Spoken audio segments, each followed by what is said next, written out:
producidas por tejido neoplásico, pero también pueden ser producidos por tejido sano. Pueden ser detectados en el suero y en otros líquidos biológicos, y generalmente va a ser indicativo de reflejo del crecimiento o actividad tumoral. Nos va a permitir conocer que existe la presencia de este tejido tumoral, y también nos va a permitir evaluar cómo se da esta evolución de la neoplasia, así como la respuesta terapéutica ante el tumor maligno. Los marcadores tumorales se van a comportar entonces como indicadores, van a ser muy importantes para predecir y para identificar a distancia la presencia de una neoplasia. Lamentablemente, y esto sí tenemos que tenerlo siempre muy claro, no son específicos, porque podemos encontrarlo en concentraciones moderadas e incluso detectables pues, en un gran número de situaciones fisiológicas y patológicas no tumorales. Por eso, el principal dato que vamos a tener en cuenta al momento de valorar un resultado de un marcador tumoral es justamente el cambio cuantitativo. Es decir, con una primera determinación yo ya no le puedo estar dando un diagnóstico a nuestro paciente.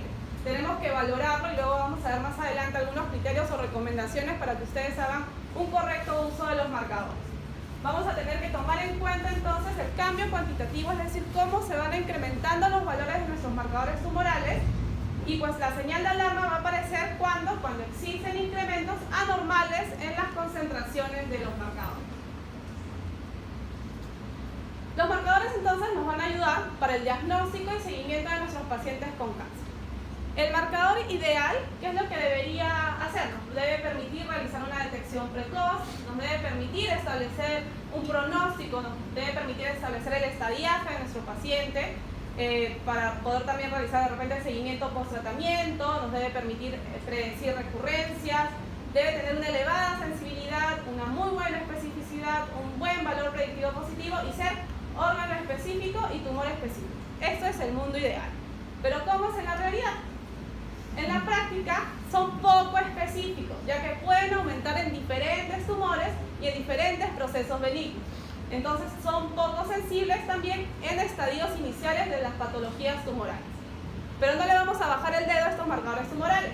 Su principal actividad y su principal aplicación, ¿dónde radica? En el seguimiento de nuestros pacientes. Es decir, ya una vez establecido el diagnóstico, no solo por metodologías de laboratorio, sino también por imágenes, incluso la propia clínica, nos va a servir para realizar el seguimiento de nuestros pacientes, tanto para detectar una recidiva temprana como para evaluar la efectividad de nuestro tratamiento.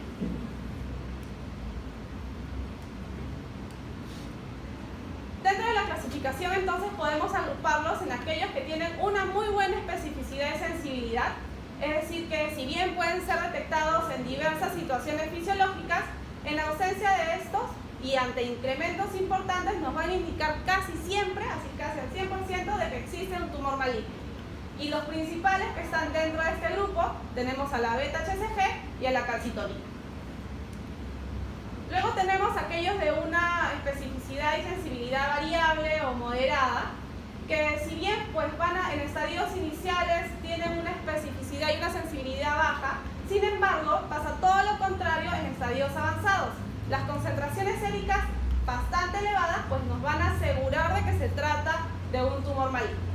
Y acá se incluye la mayoría de nuestros marcadores tumorales. Tenemos el antígeno prostático específico, el carcinoma embrionario, la alfa-fetoproteína, el CA125, el 15-3, la enolasa neuronal específica y el antígeno carcinoma de células escamosas, entre otros.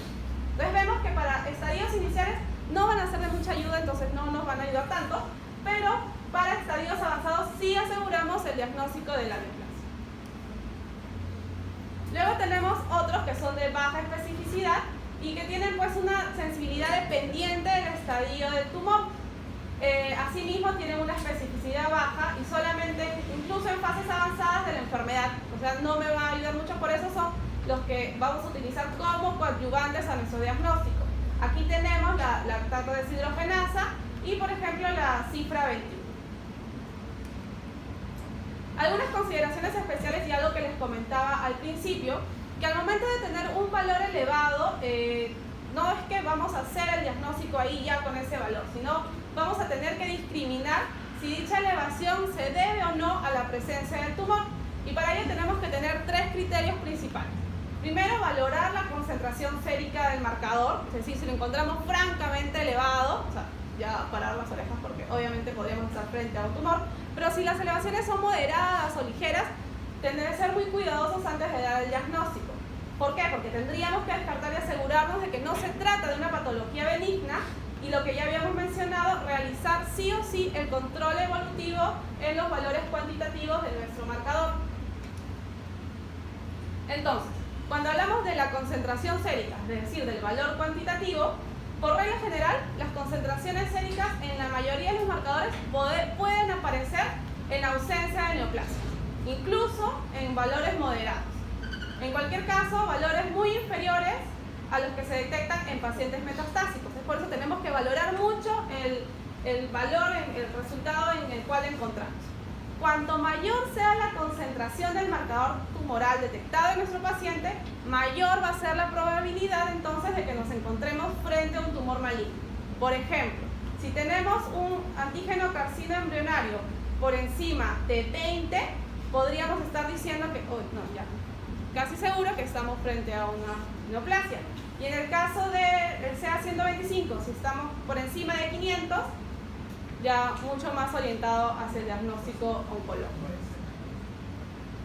Luego debemos descartar también la patología benigna. ¿Por qué? Porque existen situaciones como las hepatopatías crónicas o los pacientes con insuficiencia renal, donde nos puede dar falsos positivos, falsos incrementos, pero que no suelen ser muy elevados, simplemente moderados, incluso algo ligeros, de los marcadores tumorales. Entonces, imagínense a mi paciente con insuficiencia renal, si encima le estoy sumando un diagnóstico oncológico, por eso tenemos que ser muy cuidadosos al momento de valorar el resultado del marcador tumoral.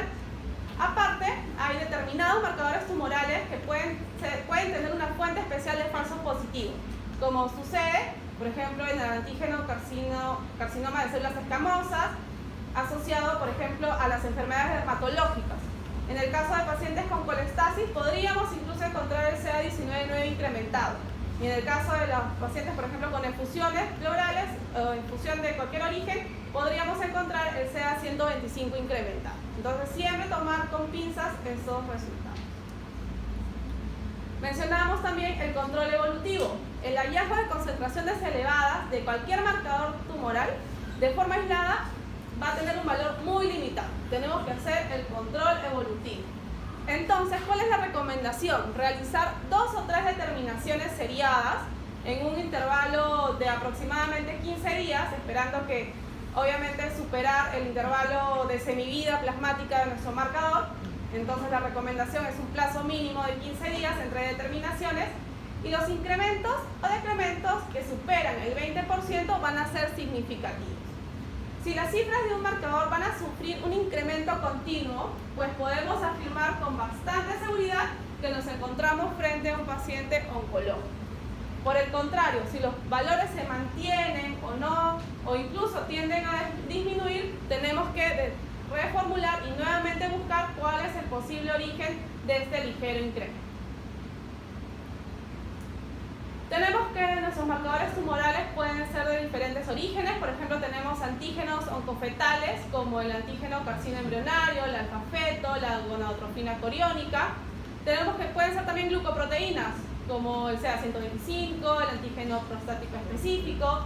Pueden ser enzimas como la lactato deshidrogenasa, hormonas como la serotonina, proteínas séricas como la tiroglobulina, la beta-2 microglobulina y algunos otros.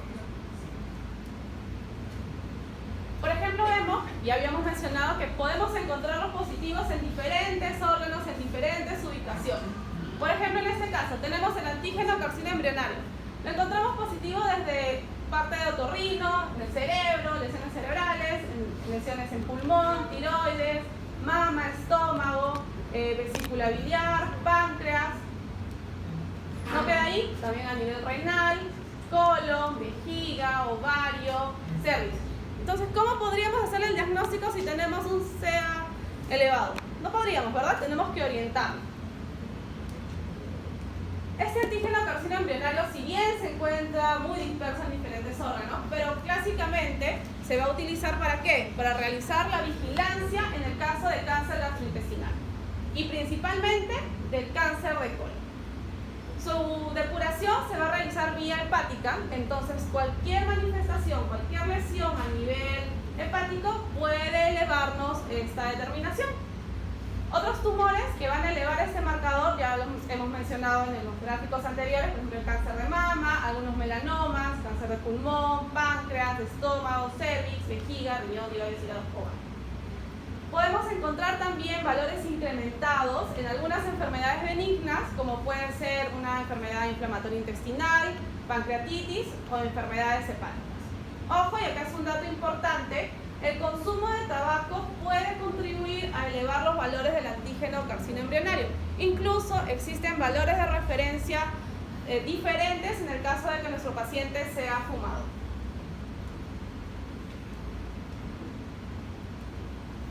Luego tenemos el antígeno prostático específico. Esta glucoproteína es producida por el epitelio prostático, específicamente ya puede ser por el epitelio prostático normal o maligno. Tiene una alta especificidad para patología prostática. Recordamos este límite de referencia de 4, que es bastante conocido, y la velocidad de incremento de este marcador mayor a 0.75 en un año ya me puede estar dando luces de que nos encontramos frente a una lesión patológica, una lesión neoplásica. Recordar también que el antígeno prostático específico se va a incrementar conforme pasen los años y su aumento obviamente va a correlacionar con la extensión tumoral, así que para la interpretación debemos asegurarnos también de la edad de nuestro paciente. Otras causas que pueden incrementar este marcador pueden ser desde una hipertrofia prostática benigna, una prostatitis, infartos en la glándula, manipulaciones de vía urinaria, de repente después de realizar una biopsia, citoscopías o cirugías prostáticas. El incremento de este marcador tumoral no es evidencia definitiva de una neoplasia prostática. Siempre nos debemos valer también de otras pruebas de ayuda al diagnóstico, entre ellas, por ejemplo, puede ser una biopsia prostática. Pero cuando hablamos del antígeno prostático específico, estamos hablando del antígeno total. Sin embargo, existe la recomendación de que debemos realizar al momento de tener valores incrementados de antígeno prostático específico y antes de realizar la biopsia, deberíamos asegurarnos con un dosaje de PSA libre. Si esta relación entre PSA libre y PSA total es menor al 15%, pues ya estamos con una alta sospecha de una patología neoplásica y deberíamos proceder a realizar la biopsia. Los niveles de PSA entonces nos van a servir ya en el diagnóstico para valorar la eficacia del tratamiento, para controlar las recaídas de nuestro paciente, ya que un incremento tras la normalización en el tratamiento nos va a indicar, ¿qué cosa? Recurrencia de la enfermedad. Luego tenemos el CA125, que está principalmente asociado y se eleva principalmente en los tumores ováricos epiteliales. Podemos encontrarlo elevado en diferentes patologías benignas, desde una endometriosis, incluso en el embarazo, en la menstruación, en las pancreatitis, insuficiencias renales, miren, en la tuberculosis, en ascitis, procesos quirúrgicos que provocan principalmente ¿qué? Lesión a nivel de peritoneo. Las variaciones en este marcador tumoral nos van a dar información acerca de ¿qué? Acerca de la respuesta al tratamiento quirúrgico después de haber hecho ya un diagnóstico de una neoplasia ovárica y en la aparición de recidivas, actuando como un factor pronóstico. Entonces, esto ya vemos que este marcador tumoral va a ser útil para después, es decir, ya mi paciente diagnosticado, para hacerle el seguimiento para el tratamiento. Luego tenemos el CA15-3, que esta glucoproteína está principalmente orientada y usada para el control del tratamiento del cáncer de mama. Vemos control de tratamiento, o sea, ya mi paciente fue diagnosticado. O sea, solamente me va a servir para control de tratamiento, pero principalmente ni siquiera en las fases iniciales, sino en las fases avanzadas, para evaluar si es que existe enfermedad metastásica. Podemos encontrar elevado este marcador en cáncer de ovario, cáncer de pulmón, cáncer de próstata, algunas patologías benignas como en mama, ovario, hepatitis, embarazo y lactancia. Este marcador entonces no se va a elevar en estadios iniciales de la enfermedad, por lo que no se recomienda para usarlo en despistaje, tamizaje, ni diagnóstico, ni estadiaje del cáncer de mama. Solo para control de tratamiento, especialmente para metástasis.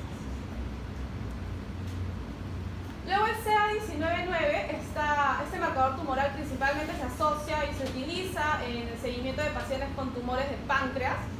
Tenemos que valores por encima de 300 ya tienen un valor predictivo positivo de que estamos frente a esta lesión.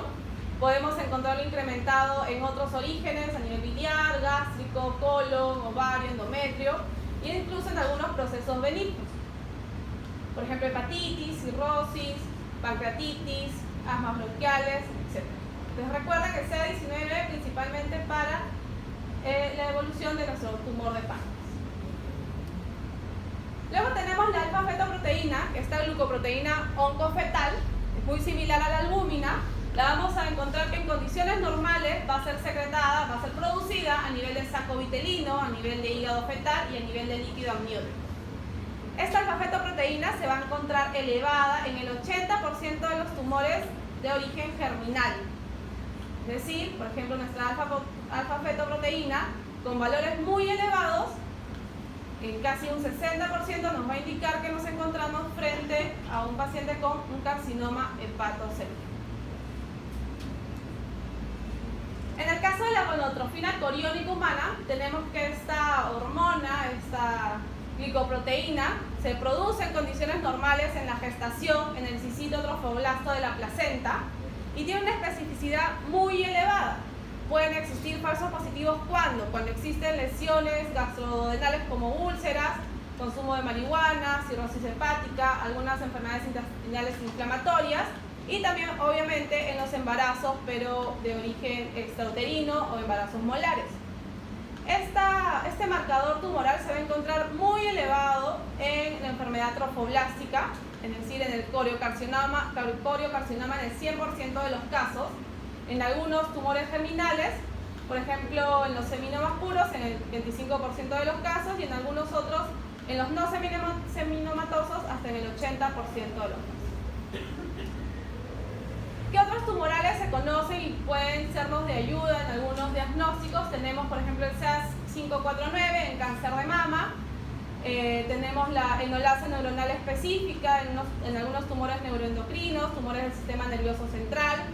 Tenemos la cromogranina A en el feocromocitoma, cifra 21 en el cáncer de pulmón, calcitonina en los tumores de tiroides. Tenemos la beta-2 microglobulina que nos ayuda mucho, sobre todo en el pronóstico y evolución de nuestros pacientes con mieloma. Tenemos el ERK2 para cáncer de mama, algunas inmunoglobulinas, tenemos la tiroglobulina para el cáncer de tiroides y algunas fosfatasas ácidas prostáticas. ¿Qué recomendaciones entonces debemos llevarnos para realizar un buen uso de estos marcadores tumorales? Por ejemplo, ¿cuáles nos van a servir para el caso de realizar algún cribado? Pues a la cabeza tenemos nuestro antígeno prostático específico, ¿verdad? En aquellos pacientes que tienen algún factor de riesgo, es decir, tienen 2 o más familiares afectados con cáncer de próstata, raza negra o tienen algunas determinaciones dudosas, debemos siempre asociar nuestro valor de antígeno prostático específico al tacto rectal y las recomendaciones que sean determinaciones anuales en los varones a partir de los 50 años. Tenemos que la alfa-fetoproteína la asociamos a un hepatocarcinoma en grupos de alto riesgo, pero no debemos trabajarla aislada, sino debemos asociarla a una ecografía abdominal. Luego tenemos el CA125 para cáncer de ovario en pacientes de alto riesgo, pero tampoco sola, sino debemos acompañarla de una ecografía pélvica. Como ayuda diagnóstica, el dato clave es que la alfa-fetoproteína por encima de 500 nanogramos mililitro asociado a una masa hepática, pues casi ojo cerrado y estamos frente a un diagnóstico de hepatocarcinoma. Como preoperatorio no está recomendado realizar la valoración de los marcadores tumorales, ya que independientemente del valor, igual si es que la propuesta quirúrgica existe, no debe influir en el manejo. En el caso de pacientes postoperados, acá sí tienen alguna importancia, si es que vamos a realizar alguna cirugía reductora, por ejemplo de cáncer de ovario, el CA125 nos va a ayudar sobre todo a monitorizar si es que hay enfermedad residual, si es que ha quedado algún remanente y sobre todo nos va a ser útil en el seguimiento tratamiento de algunas terapias adyuvantes. Listo.